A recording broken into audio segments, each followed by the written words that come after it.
जय Hind and hello guys, स्वागत है आपका आपके अपने YouTube चैनल ज्ञानदेव होस्ट में। और इस वीडियो में मैं आपको बताने वाला हूं UP triple SC assistant boring technician नई भर्ती 2026 ऑनलाइन फॉर्म के बारे में कि कैसे आपको इस नई भर्ती का जो कि 402 पोस्ट पर निकाली है इसका फॉर्म फिल करना है। ये आपकी परमानेंट भर्ती है एंड इस वीडियो के अंदर आपको अप्लाई करने का प्रोसेस तो बता ही जाएगा, साथ ही ये भी बताया जाएगा पहले वीडियो के अंदर कि कौन लोग इस फॉर्म को भर सकते हैं, ताकि आपको समझ आ सके कि मैं अप्लाई करने के लिए इस भर्ती पर एलिजिबल हूं या फिर नहीं हूं। अगर आप एलिजिबल है तो आप आगे इस वीडियो को देखते रहिएगा और अपना फॉर्म फाइनल सबमिट कर लीजिएगा। सभी प्रॉब्लम के हल सहित पूरा प्रोसेस आपको इस वीडियो के अंदर बताया जाएगा। चलिए शुरू करते हैं। फटाफट से वीडियो को लाइक शेयर करके चैनल को जरूर सब्सक्राइब कर ले, क्योंकि यहाँ पर आपको आगे भी इसके बारे में एंड जो भी यूपी ट्रिपल एससी की भर्ती आएगी या ऑल ओवर इंडिया लेवल होता है उसके ऊपर भी जो भी वैकेंसी आती है सभी के फॉर्म की वीडियो यहाँ पर आपको दी जाती है। तो फटाफट से वीडियो को लाइक शेयर कर देना।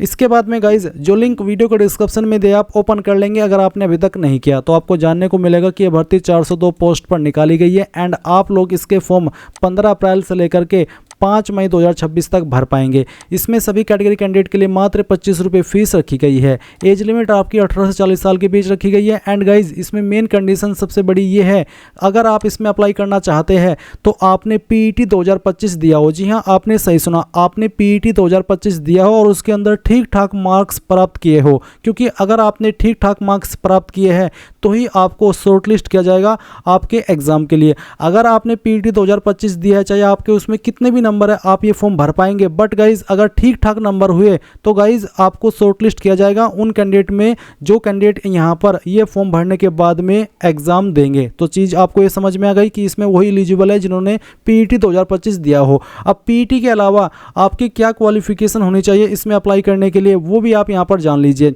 उसके पहले आप देख लीजिए कि ये जो वैकेंसी है कौन से विभाग के अंदर निकाली है और इसमें यहाँ पर सैलरी आपको 19,900 रुपये से लेकर के 63,200 रुपये दी जाएगी और कौन सी कैटेगरी में कितनी पोस्ट है वो देख सकते हो और भर्ती आपकी परमानेंट है। इसी के साथ नीचे की तरफ थोड़ा सा आएंगे तो आपको क्वालिफिकेशन जानने को मिल जाएगी। इसमें 10वीं मांगी है, साथ ही आपकी आईटीआई मांगी है और जो आपकी आईटीआई है वो आपकी कौन से ट्रेड में होनी चाहिए वो आप यहाँ पर देख सकते हैं, जैसे कि फिटर है, मशीन मिस्त्री यानी कि मशीनिस्ट, वायरमैन, टर्नर। इन जो ट्रेड है इनके अंदर अगर आपने आईटीआई की है तो आप इसमें अप्लाई करने के लिए फुल्ली एलिजिबल है। एंड यहाँ पर आपको ये सभी इन्फॉर्मेशन जो मैंने अभी नोटिफिकेशन से बताई है हमारी वेबसाइट के ऊपर भी देखने को मिल जाएगी। अब आप इसमें क्लियर हो चुके होंगे कि मैं अप्लाई करने के लिए एलिजिबल हूं या फिर नहीं हूं। तो अगर आप एलिजिबल है और आप ये फॉर्म भरना चाहते हैं तो गाइज इंपॉर्टेंट लिंक के सेक्शन में आएंगे और अप्लाई ऑनलाइन लिंक ओपन करेंगे। अप्लाई ऑनलाइन लिंक ओपन करने के बाद आपके सामने यहाँ पर कुछ ऐसा इंटरफेस आ जाएगा। अगर आप बाई चांस होम पेज पर आ जाते हैं, जब आप अप्लाई ऑनलाइन लिंक ओपन करें तो आपको नोटिफिकेशन एडवर्टाइजमेंट इस सेक्शन के ऊपर क्लिक करना है और यहाँ पर आपको आपकी वैकेंसी देखने को मिल जाएगी, जो कि आप देख सकते हैं एडवर्टाइजमेंट नंबर 04 एग्जाम/2026 के अंतर्गत निकाली है। अब आप क्या करेंगे, अप्लाई के ऊपर क्लिक करेंगे। इसके बाद इस तरह का इंटरफेस आएगा। अब यहाँ से आपको सबमिट एप्लीकेशन इसके ऊपर क्लिक करना है। इसके बाद फिर से इंस्ट्रक्शंस आएंगे, इन सभी को चेक करते हुए आप I have read the instructions and accept the above declaration इसके ऊपर टिक करके आई एग्री कर देंगे। आई एग्री करने के बाद में यहाँ पर गाइज आपसे पीईटी की इंफॉर्मेशन मांगी है। जो आपने पीईटी 2025 दिया था उसका जो रजिस्टर नंबर है वो आप यहाँ पर डालेंगे। गेट ओटीपी करेंगे। आपके नंबर के ऊपर जो आपने रजिस्टर किया था अपना मोबाइल का नंबर, उसके ऊपर एक ओटीपी जाएगा। वो ओटीपी आपको यहाँ पर डालना है और एंटर वेरिफिकेशन कोड डालने के बाद क्लिक है टू प्रोसीड इसके ऊपर क्लिक करना है। इसके बाद क्या इंटरफेस आएगा वो दिखाने से पहले बता दूं कि बहुत सारे कैंडिडेट ऐसे भी होंगे जो कि अपना पीईटी रजिस्टर नंबर 2025 भूल गए हैं, तो उनको उसको कैसे रिकवर करना है वो आप जान लीजिए। आप यहाँ पर होम पेज पर आना है, यानी कि आप यहाँ से जो होम का ऑप्शन है इसके ऊपर क्लिक कर देना। इसके ऊपर क्लिक करने के बाद आपको यहाँ पर इसमें नो योर स्टेटस का ऑप्शन देखने को मिलेगा और साथ ही आप देखेंगे जैसे आप नो योर स्टेटस के ऊपर क्लिक करते तो आता है नो योर रजिस्टर नंबर, तो आप इसके ऊपर क्लिक कर देना। इसके बाद कैंडिडेट फुल नेम यानी कि वो नाम जो आपने फॉर्म के अंदर भरा था वो पूरा नाम आप यहाँ पर इसमें अपना एंटर कर देना। फिर यहाँ पर जो आपका फादर नेम है वो भी आपको एंटर कर देना है जो आपने पीईटी 2025 के अंदर भरा था। डेट ऑफ बर्थ आपने क्या भरी थी वो डेट ऑफ बर्थ भी आपको यहाँ पर इसमें सिलेक्ट कर लेनी है, इस तरह से जैसे कि मैं आपको सिलेक्ट करके दिखा रहा हूँ। फिर ये वेरिफिकेशन कोड डालना है और सर्च के ऊपर क्लिक करना है। इसके ऊपर क्लिक करते ही आप देखेंगे पोस्ट नेम यहाँ पर है प्रीलिमिनरी एलिजिबिलिटी टेस्ट यानी कि पीटी 2025 और रजिस्टर नंबर भी दिया है, कैंडिडेट नेम और फादर नेम सभी इन्फॉर्मेशन यहाँ पर आपको दी गई है। अब इसी का इस्तेमाल करके आपको यहाँ पर इसमें जो आपका फॉर्म है वो फिल करना है। तो आपको पता चल गया कि कैसे आपको पीटी रजिस्टर नंबर निकालना है। अगर आप खो चुके हैं तो आप यहाँ पर डालेंगे, आपका ओटीपी अपने नंबर के ऊपर मंगाएंगे, गेट ओटीपी के ऊपर क्लिक करके, और उसके बाद आप यहाँ पर क्लिक या टू प्रोसीड इसके ऊपर क्लिक कर देंगे। अब गाइज आपने जो इन्फॉर्मेशन पीईटी 2025 के अंदर भरी थी वो सभी इन्फॉर्मेशन यहाँ पर आपकी फैच कर ली गई है। आप इन सभी इन्फॉर्मेशन को सिर्फ देख सकते हैं, कोई भी इन्फॉर्मेशन इसमें से आप एडिट नहीं कर पाएंगे। आपको स्क्रॉल करते हुए नीचे की तरफ आना है और एक सवाल देखने को मिलेगा कि क्या आप छूट चाहते हैं। जो छूट मिलती है आपको एज के अंदर SC ST कैंडिडेट को 5 साल की और OBC को 3 साल की, वो आपको तब भी मिलेगी अगर आप इसमें नो करते हैं, क्योंकि ये छूट उसके अतिरिक्त वाली है, जैसे कि गवर्नमेंट ऑर्डर हुआ या फिर सेवा नियमावली, यानी कि स्पेशल छूट अगर आपको कोई चाहिए, आप कोर्ट केस के माध्यम से या फिर किसी भी तरीके से लेना चाह रहे हैं तो आप यस करके उसकी इन्फॉर्मेशन यहाँ पर देंगे। बट अगर आप नॉर्मल कैंडिडेट है, फ्रेशर कैंडिडेट है, SC ST OBC है और आपको छूट चाहिए एज के अंदर, तो जो आपको मिलती है 5 साल की SC ST को और OBC को 3 साल की, वो आपको तब भी मिलेगी अगर आप इसमें नो करते हैं। तो इसमें आपको नो कर देना है। इसके बाद आप यहाँ पर देखेंगे आपसे एक सवाल पूछा है कि research scholar of the Uttar Pradesh chief minister, यानी कि क्या आप एक रिसर्च स्कॉलर है Uttar Pradesh chief minister fellowship programme के। अगर हाँ तो यस, नहीं तो आपको नो ही रहने देना है। अब आपकी 10वीं 12वीं की इन्फॉर्मेशन आपको यहाँ पर देखने को मिलेगी और इसके बाद आती है details of essential qualification for the post assistant boring technician, यानी कि इस पोस्ट की मेन क्वालिफिकेशन। तो इसमें है एक तो आपके पास 10वीं होनी चाहिए, आप एक्वायर्ड में इसमें यस कर देना। इसके बाद यहाँ पर आपको अब क्या करना है, जो आपकी 10वीं की इन्फॉर्मेशन है वो बतानी होगी। तो आपको यहाँ पर आपका जो भी बोर्ड नेम है वो आप डाल देंगे, किस साल के अंदर आपने आपकी 10वीं पास कर ली थी वो साल आपको सेलेक्ट कर लेना है। फिर यहाँ पर आप या तो 10वीं का सर्टिफिकेट नंबर देंगे या फिर रोल नंबर डाल देंगे। एंड देन आपका जो 10वीं का सर्टिफिकेट है वो कब इशू हुआ था वो डेट भी आप यहाँ पर इस तरह से सिलेक्ट कर लेना। आप कैलेंडर के ऊपर क्लिक करना, फिर यहाँ पर आपको ईयर में जाना है और उसके बाद में आपको यहाँ पर मंथ सेलेक्ट करना है और फिर डे। इसके बाद यहाँ पर गाइज आपको पूछे कि क्या आपका जो नंबर सिस्टम था वो क्या था, परसेंटेज सिस्टम या ग्रेड सिस्टम। तो मेरा परसेंटेज, तो मैं परसेंटेज सेलेक्ट कर लेता हूँ। देन गाइज आप यहाँ पर ऑब्टेन्ड मार्क्स फिल करेंगे, यानी कि जो नंबर आपको आए थे 10वीं के अंदर वो नंबर आप यहाँ पर डाल देंगे और टोटल नंबर भी आपको यहाँ पर अपने फिल कर देने हैं। फिर आएगा आपका 2 पॉइंट वाला क्वालिफिकेशन, जो कि इस पर अप्लाई करने के लिए कंपलसरी मांगा गया है। जैसे कि यहाँ पर आप देख सकते हैं कि आपके पास ITI होनी चाहिए इनमें से किसी भी ट्रेड में जो यहाँ पर मेंशन किए गए हैं, तो आप इसमें यस कर दें क्योंकि तभी आप फुल एलिजिबल होंगे अप्लाई करने के लिए। एंड देन आप यहाँ पर इसमें बोर्ड इंस्टीट्यूशन यूनिवर्सिटी के अंदर जो भी इंस्टीट्यूट से आपने आपकी जो ITI है वो की है उसका नाम आपको यहाँ पर एंटर कर देना है। तो यहाँ पर आप इंस्टीट्यूट का नाम भी दे सकते हैं या फिर आपका बोर्ड भी बता सकते हैं कि NCVT है या फिर SCVT है। इसके अलावा आपको यहाँ पर ईयर ऑफ पासिंग बताना होगा, यानी कि किस साल के अंदर आपने ये जो क्वालिफिकेशन है वो पास कर ली थी। फिर आपको यहाँ पर आपका सर्टिफिकेट नंबर देना है या फिर जो आपका फाइनल ईयर का रोल नंबर था वो आप यहाँ पर मेंशन करेंगे। इन दोनों में से कोई एक चीज़ आप यहाँ पर डाल देंगे। इसके बाद गाइज आप यहाँ पर आपका जो सर्टिफिकेट इशू डेट है वो आप यहाँ पर डालेंगे। और मैं आपको बता दूँ कि आपकी क्वालिफिकेशन कंप्लीट होनी चाहिए, जो अभी सेकेंड ईयर के अंदर है या फिर लास्ट ईयर के अंदर है वो अप्लाई करने के लिए एलिजिबल नहीं हो पाएंगे। तो आप यहाँ पर आपका जो सर्टिफिकेट डेट है वो सर्टिफिकेट डेट है वो बता देंगे। एंड उसके बाद में गाइज आपको यहाँ पर क्या करना है, जैसे कि अभी आपने आपकी जानकारी भरी है 10वीं की, इसी प्रकार से आपको बताना है कि आपके नंबर किसके अंदर थे। अगर परसेंटेज तो आप परसेंटेज सेलेक्ट कर लेंगे और इसके बाद आपको यहाँ पर दोनों ईयर के या फिर तीनों ईयर के जो भी आपके ईयर है, जितने ईयर का आपका पास सर्टिफिकेट है उसके जो ऑब्टेन्ड मार्क्स है वो डालने और कितने टोटल मार्क्स थे वो आपको यहाँ पर भरने हैं। और आपको यहाँ पर बोला भी है कि आपके पास ये जो सर्टिफिकेट है न्यूनतम 2 वर्ष के पाठ्यक्रम का प्रमाण पत्र या राष्ट्रीय व्यावसायिक प्रशिक्षण परिषद भारतीय सरकार द्वारा दिया गया 3 वर्ष का राष्ट्रीय शिक्षक प्रमाण पत्र अभ्यर्थी के पास होना आवश्यक है। यानी कि या तो 2 ईयर का ये वाला या फिर 3 ईयर का ये वाला जो यहाँ पर आपको मेंशन किया गया है। अब जब ये इन्फॉर्मेशन आप यहाँ पर फिल कर दे उसके बाद ये वेरिफिकेशन कोड डालेंगे और सबमिट के ऊपर क्लिक करेंगे। अब आपने जो भी इन्फॉर्मेशन भरी है वो आपके सामने है। आप अगेन इन सभी इन्फॉर्मेशन को चेक करते हुए नीचे की तरफ आएंगे और क्लिक है to proceed for photo and signature, इसके ऊपर क्लिक करेंगे। नाउ आपके सामने आपका फोटो और सिग्नेचर आ जाएगा जो आपने PET 2025 के अंदर अपलोड किया था। आप इसको वेरीफाई करेंगे यानी कि देखेंगे और कंटिन्यू कर देंगे। अब आपके सामने यहाँ पर कुछ ऐसा इंटरफेस आएगा। गाइज आपको यहाँ पर जो इन्फॉर्मेशन देनी है वो इस सेक्शन में देनी है, जो कि है आपकी डॉक्यूमेंट्स की। इसमें सबसे पहले पूछा है एज प्रूफ, जहाँ पर आप आपका जो 10th का सर्टिफिकेट है वो दे सकते हैं, यानी कि उसके आधार पर अपनी इन्फॉर्मेशन यहाँ पर फिल कर सकते हैं।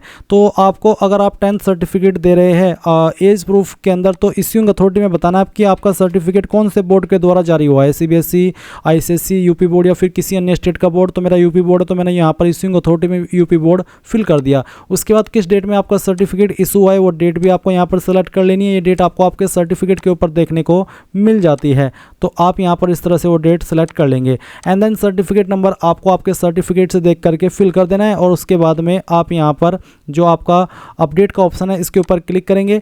एंड देन यहाँ पर आपको इसमें अपडेट डिटेल्स के ऊपर क्लिक करना है, और आप यहाँ पर देखेंगे कि ये जो आपकी इन्फॉर्मेशन है वो अपडेट हो चुकी है। अब आप यहाँ पर आपका डोमिसाइल अपलोड करेंगे और कास्ट सर्टिफिकेट, बेसिकली इन्फॉर्मेशन ही देनी है। तो डोमिसाइल देना अनिवार्य नहीं है, वैकल्पिक है। अगर आपका निवास प्रमाण पत्र बना हुआ है तो आप इसकी इन्फॉर्मेशन भर दें, नहीं है तो आप खाली छोड़ सकते हैं और कोई इशू भी नहीं होगा। बट अगर आप दे रहे हैं आपका निवास प्रमाण पत्र है तो अच्छी बात है, बट कैसे भरेंगे वो भी जान लीजिए। इश्यूइंग अथॉरिटी यानी कि आपका निवास प्रमाण पत्र कौन सी अथॉरिटी ने जारी किया है। मैं डेमो के लिए आपको एक निवास प्रमाण पत्र दिखा रहा हूँ। ये उत्तर प्रदेश के शासन के द्वारा ही जारी हुआ है। इसमें यहाँ पर आप देखेंगे सक्षम अधिकारी और उसके बाद में लिखा है / उप जिलाधिकारी। तो आपको आपका सर्टिफिकेट देखना है और सक्षम अधिकारी के बाद में जिस भी पोस्ट का नाम लिखा है वो पोस्ट का नाम आपको यहाँ पर इसमें लिख देना है। फिर इशू डेट, ये किस डेट में जारी हुआ है, तो आप यहाँ पर जारी दिनांक के सामने वो डेट देख सकते हैं। वो डेट आपको यहाँ पर भर देनी है। सर्टिफिकेट नंबर आपको यहाँ पर प्रमाण पत्र क्रमांक के सामने जो भी नंबर दिया गया वो नंबर आप यहाँ पर फिल कर देंगे और अपडेट के ऊपर क्लिक करके इसको अपडेट कर देंगे।